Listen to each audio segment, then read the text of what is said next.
Hello guys and welcome to this new booster pack opening day. And today we're going to open a booster pack from the Crucible of War First Edition expansion from the Flesh and Blood TCG. Now let's go and open the pack.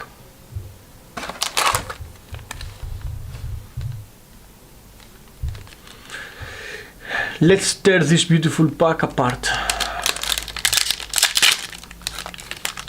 Wow, I did tear it apart. And now let's go and see the cards from up close. We have Crush the Weak,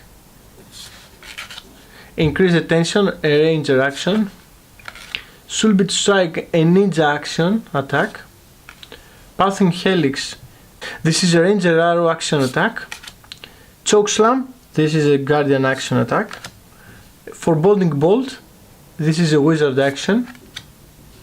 We have Out of Blood, which is a War attack reaction card.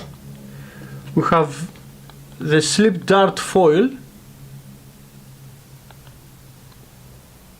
It's a nice foil. We have the Breeze Rider boots, Majestic, which are Ninja equipment card, and the Crane Dance. Well, thanks again guys for watching this episode, and as always, if you want, you can follow the link down in the description below to my eBay store to buy some cards. See you again tomorrow, and until then, remember, it's really fun to open some Flesh and Blood booster packs.